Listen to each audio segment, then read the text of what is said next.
पुराने समय में भारत में जो चिकित्सा व्यवस्था थी, न्याय व्यवस्था थी, शिक्षा व्यवस्था थी, वो पूरे विश्व में सबसे अच्छी, सबसे सर्वोत्तम मानी जाती थी। उस समय हमारी शिक्षा व्यवस्था, न्याय व्यवस्था, चिकित्सा व्यवस्था बगैर फायदे नुकसान के चल रही थी। लेकिन आज अगर देखें तो सबसे ज्यादा लूट इन्हीं क्षेत्रों में चल रही है, यानी शिक्षा, न्याय और चिकित्सा के क्षेत्र में। इस समय पे स्कूलों में एडमिशन चल रहे हैं, यानी खुली लूट चल रही है। एकदम छोटे से छोटे स्कूल में, कस्बों के स्कूल में 1,000 रुपए से 4,000 रुपए तक की किताबें खरीदने पड़ रही है। वह भी नर्सरी, केजी, यूकेजी, फर्स्ट के बच्चों के लिए। अगर स्कूल थोड़ा सा बेहतर है, थोड़ा सा हायर स्टैंडर्ड का है, मिडिल क्लास का है, तो वहां 4,000 रुपए से 6,000 रुपए तक में किताबें मिल रही हैं। अगर यह स्कूल थोड़ा और हायर क्लास में है, यह शिक्षा का मंदिर, तो फिर क्या कहना, यही किताबें 10 से 15,000 रुपए तक में खरीदनी पड़ती हैं। यानी किताबों के नाम पे, यूनिफॉर्म के नाम पे खुली लूट चल रही है। छोटे छोटे स्कूलों का 400 रुपए से 1,000 रुपए तक का यूनिफॉर्म का सेट मिल रहा है। थोड़ा स्कूल और बेहतर है, मिडिल क्लास का है, तो यही ड्रेस 1,000 रुपए से 2,500 रुपए तक का मिल रहा होता है। और अगर बिल्कुल ही हायर चले जाए, बिल्कुल ही हायर स्कूल में चले गए, तो यही ड्रेस 5 से 10,000 रुपए का हो जाता है। चाहे लोअर क्लास हो, चाहे मिडिल क्लास हो, चाहे अपर क्लास हो, सब के सब इस लूट से परेशान हैं।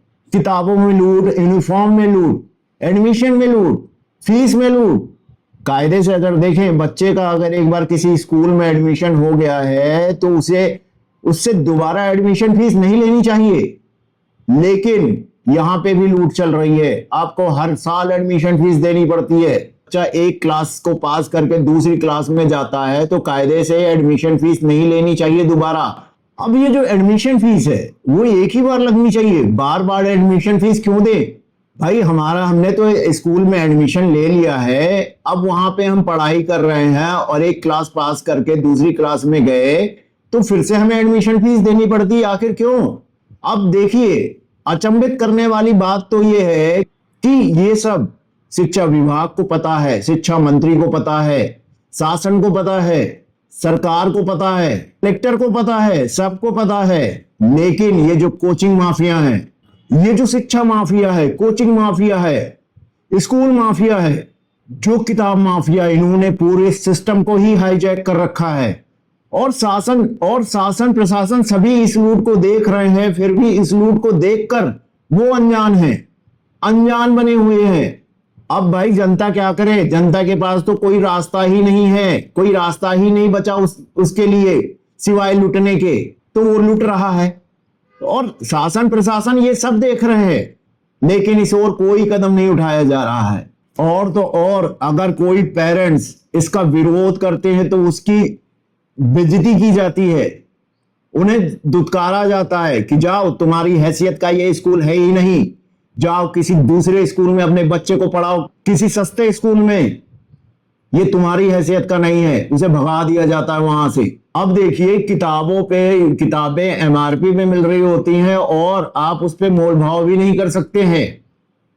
50 की किताबें 500 में मिल रही हैं। जो एनसीईआरटी की किताबें 50 रुपए में मिल रही है, वही सेम किताबें, वही सेम सिलेबस, उतनी ही चैप्टर प्राइवेट पब्लिशर्स 500 रुपए में बेचते हैं, वो 10 गुना ज्यादा रेट में बेचते हैं। अब सरकार ये सब देख रही है, पर इस ओर कोई सरकार द्वारा कोई कदम नहीं उठाया जा रहा है। अभी जबलपुर के डीएम साहब ने एक संज्ञान लिया, भैया एनसीईआरटी की किताबें लागू करिए, और लागू भी किया। और उसका रिजल्ट ये निकला कि वहां के जो अभिभावक है, पेरेंट्स हैं, उनकी जेब पे थोड़ा भार कम हुआ, उन्हें कम से कम थोड़ी राहत मिल गई। लेकिन ये व्यवस्था तो पूरे देश में होनी चाहिए, सिर्फ जबलपुर में ही क्यों? सिर्फ एक कलेक्टर ही यह काम क्यों करे? यह काम तो शिक्षा मंत्रालय, केंद्रीय शिक्षा मंत्रालय, राज्य के शिक्षा मंत्रियों का भी है। उन्हें इस ओर कदम उठाना चाहिए। ये जो प्राइवेट पब्लिशर्स हैं, जो माफिया बन चुके हैं, जो अपनी एनसीईआरटी की किताबों, जो 10 की किताबें 100 में बेच रहे हैं, इनके खिलाफ कदम उठाना चाहिए। इनकी दुकानें बंद होना चाहिए, इनके खिलाफ सख्त कदम उठाना चाहिए, इनके खिलाफ कार्रवाई करनी चाहिए, इनकी दुकानें बंद हो जानी चाहिए। क्यों चाहिए प्राइवेट पब्लिशर्स की किताबें?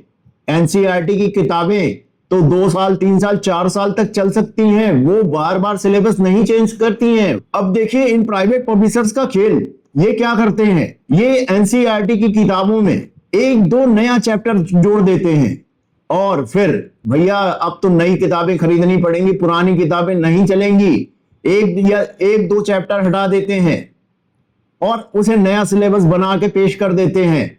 मतलब सीधा सा ये है कि अगर आप उदाहरण में समझे कि अगर आपका बच्चा चौथी में पढ़ रहा है, 4th क्लास में पढ़ रहा है और वो पास आउट होके 5th क्लास में गया, और वहीं एक दूसरा बच्चा आपका 3rd में पढ़ रहा है, वो पास आउट करके 4th में गया, तो आपके पहले बच्चे की वो किताबें नहीं यूज कर सकता है। क्यों भाई? उस पे इन्होंने चैप्टर्स चेंज कर दिए, 1 या 2 चैप्टर नए लगा दिए, ऐड कर दिए, 1-2 चैप्टर हटा दिए। अब भाई अब तो ये सिलेबस चलेगा नहीं।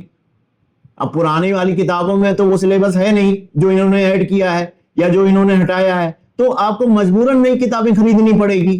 तो इस तरह का मकर जाल चल रहा है इन माफियाओं के द्वारा। इन माफियाओं द्वारा कोशिश की जाती है कि प्राइवेट पब्लिशर्स की किताबें चले, एनसीईआरटी की किताबें ना चले, और प्राइवेट पब्लिशर्स के साथ स्कूलों की भी मिलीभगत होती है। उन्हें प्राइवेट पब्लिशर्स द्वारा स्कूलों को कमीशन दिया जाता है। अब देखिए ये पूरा का पूरा मकर जाल बन चुका है प्राइवेट पब्लिशर्स माफियाओं का, स्कूल माफियाओं का, कोचिंग माफियाओं का एक पूरा का पूरा सिंडिकेट बन गया है। ये लोग मिलजुल के काम करते हैं और अभिभावक की जेब पे डाका डालते हैं। प्राइवेट स्कूलों की, प्राइवेट बुक पब्लिशर्स की, प्राइवेट कोचिंग की ये मनमानी बंद होनी चाहिए, ये खुली लूट बंद होनी चाहिए। अभी तक के लिए इतना ही, मिलते हैं अगले वीडियो में, तब तक के लिए जय हिंद, जय भारत।